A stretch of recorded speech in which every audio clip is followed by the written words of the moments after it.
Pourquoi? Lisons la Bible ensemble. Il y a quelques semaines, ma sœur s'est fait opérer. Nous avons prié pour elle, pour que tout se passe bien, et tout s'est très bien passé. Je suis donc remontée chez elle, je vis à Lyon. Elle vit à Créteil, donc je suis remontée pour l'assister, et le lendemain de l'opération, alors que nous sommes installés dans le salon avec sa marraine et notre mère, ma sœur nous dit qu'il faut qu'elle trouve une chaise roulante pour aller à l'église le jour de la Toussaint. Je rigole et je lui dis « Lève-toi et marche !» On en rigole tous et puis après, elle appelle une pharmacie, une deuxième, une troisième. Impossible de trouver un fauteuil roulant aussi rapidement. Je me dis tiens, premier signe. Le lendemain matin, donc le 1er novembre, nous allons à l'église de Créteil. Donc je vais rarement à l'église, pour tout vous dire. On va dire que j'y vais surtout pour accompagner ma sœur dans ses temps forts. Donc on a mis un peu de temps à arriver ce matin-là parce que l'opération avait eu lieu à l'avant-veille, donc c'était pas facile. Et donc on arrive, et là, je fais remarquer à ma sœur en rigolant le nombre de pavés et de marches qu'elle aurait dû prendre avec son fauteuil. Et du coup, ça veut dire que finalement, elle aurait dû marcher à côté de son fauteuil. Donc on arrive dans l'église, on rentre dans l'église, et là, la salle est pleine. Je me dis, oh là là, comment on va trouver une place et tout.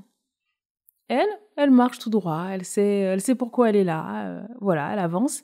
Et tout juste devant, il y a 3 places vides. On était 3, il y a 3 places vides. Comme si les places nous attendaient. Je me dis, tiens, c'est intéressant. La messe commence. Je me sens pas vraiment à ma place au départ. J'ai un peu du mal à connecter avec ce qui se dit, on va dire. Bon, j'écoute les chants, ils sont beaux, magnifiques. J'écoute ce qui se dit, j'attends un peu que le temps passe. Je suis un peu en autopilote en quelque sorte. Et tout d'un coup, je vois que le prêtre me fait partir de mon hypnose. Là, il va en freestyle. Je me dis, qu'est-ce qu'il raconte? En fait, au moment où il part en freestyle, ma sœur m'a dit que ça s'appelle une homélie. Donc, il ne suit pas vraiment le script. Et là, comme ça, il nous parle de cœur à cœur. Et là, il demande, qui ici a lu la Bible? Je me retourne, je me dis, l'église est pleine, il y a du monde. Ça se trouve, tout le monde a lu la Bible. Je dois être la seule à pas l'avoir lu, quoi, tu vois. Donc, je me retourne, je regarde. Et surprise, je dis, waouh, personne n'a lu la Bible ici. Et devant, il y a un prêtre qui lève la main et qui dit, si, moi. Et puis, on lui donne la parole. Il dit, oui, moi, je l'ai lu en 5 ans.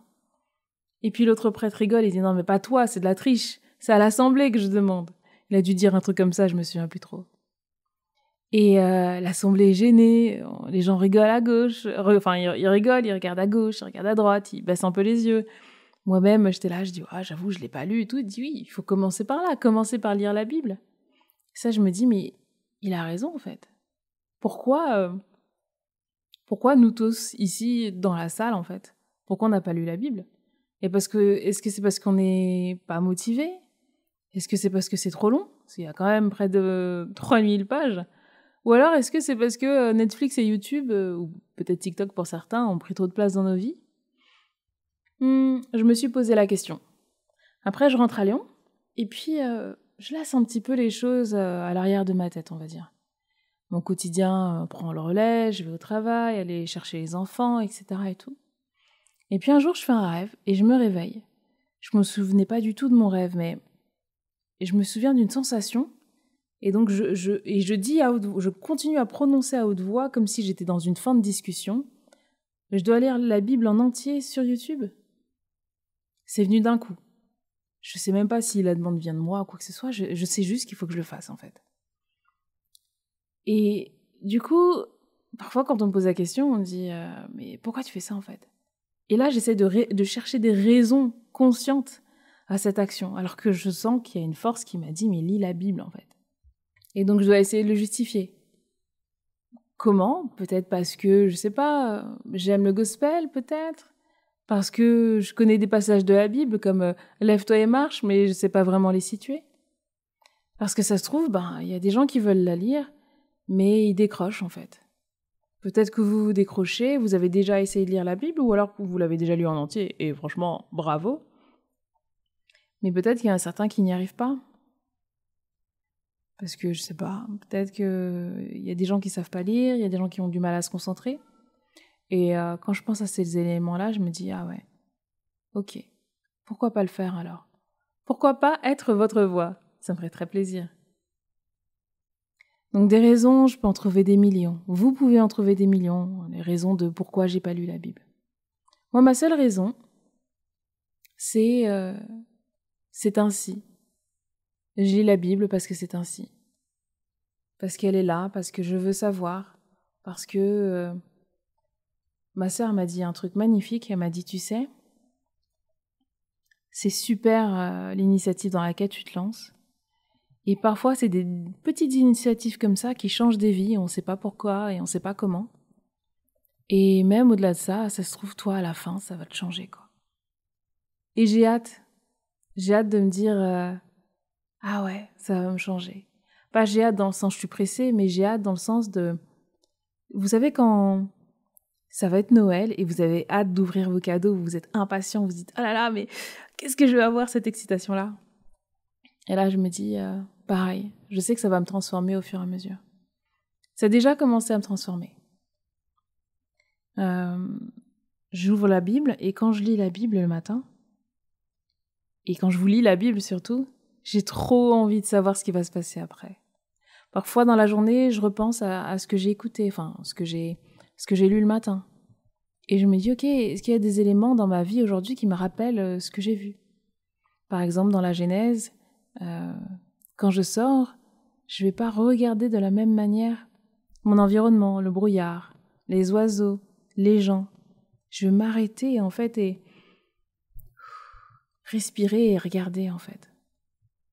Parce que ce que je trouve magnifique dans la Genèse, et chose que je ne savais pas, hein, quand on est petit, on entend Dieu créa l'homme et la femme, on se souvient que de ça, mais en fait, maintenant je regarde la création d'une différente manière.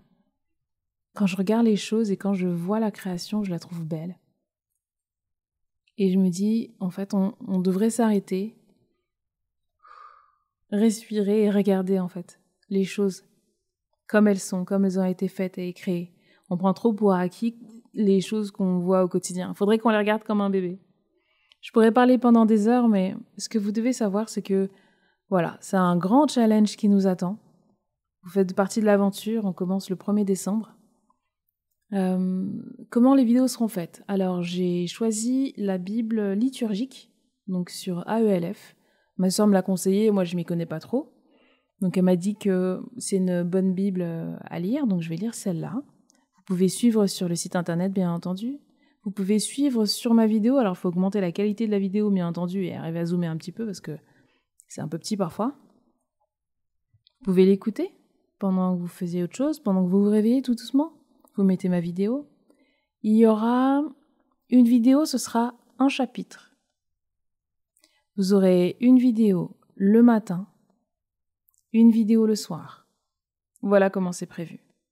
Comme ça, vous avez un temps justement de recueillement le matin à votre réveil et le soir avant de dormir, vous avez une autre vidéo qui vous accompagne à la fin de cette journée.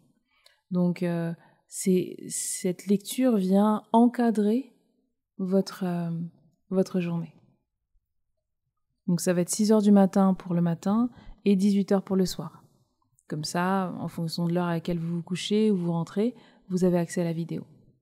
Si vous n'avez pas forcément le temps d'écouter toutes les vidéos, ce n'est pas un problème du tout. J'ai créé des playlists qui vous permettent d'écouter un livre complet. Par exemple la Genèse ou autre, vous avez une playlist dédiée pour la Genèse. Si vous souhaitez que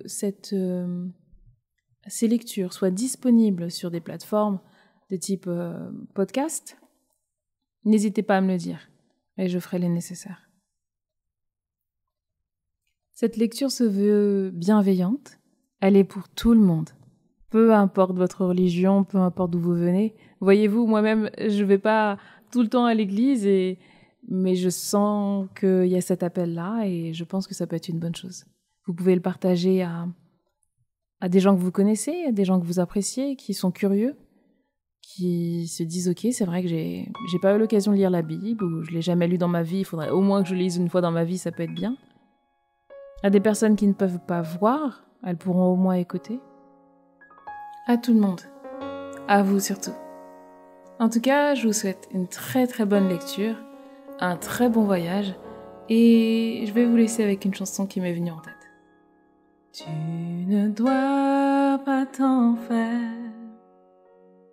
alors n'aie donc pas peur.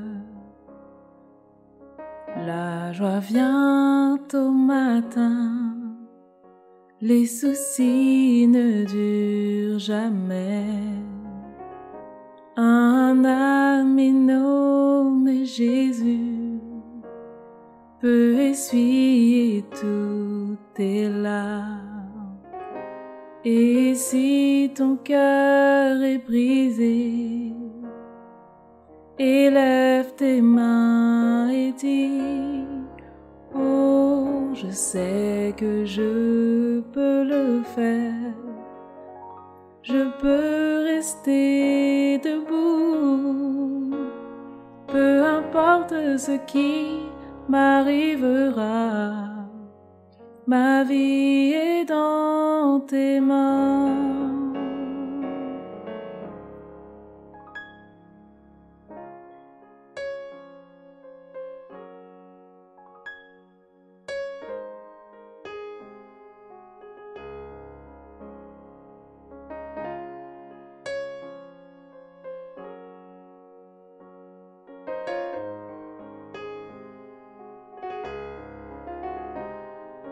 Ami nommé Jésus peut essuyer toutes tes larmes. Et si ton cœur est brisé, élève tes mains et dis: oh, je sais que je peux le faire. Je peux rester debout, peu importe ce qui m'arrivera. Ma vie est dans tes mains. Avec Jésus, je le sais, je peux rester debout, peu importe ce qui m'arrivera. Ma vie est dans tes mains.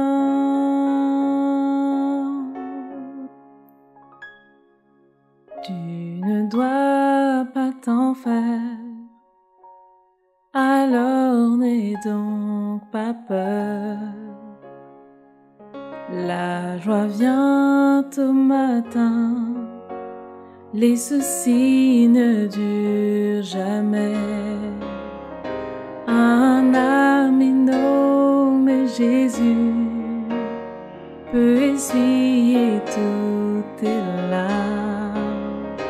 Et si ton cœur est brisé, élève tes mains et dis: oh, je sais que je peux le faire. Je peux rester debout, peu importe ce qui m'arrivera. Ma vie est dans tes mains. Avec Jésus, je le sais, je peux rester debout, peu importe ce qui m'arrivera. Ma vie est dans tes mains. Avec Jésus, je le sais, je peux rester debout, peu importe ce qui m'arrivera. Ma vie est dans tes mains. Avec Jésus, je le sais, je peux rester debout, peu importe ce qui m'arrivera. Ma vie est dans tes mains.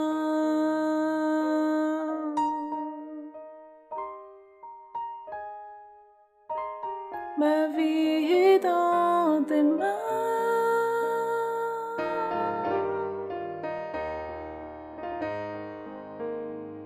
Ma vie est dans tes mains.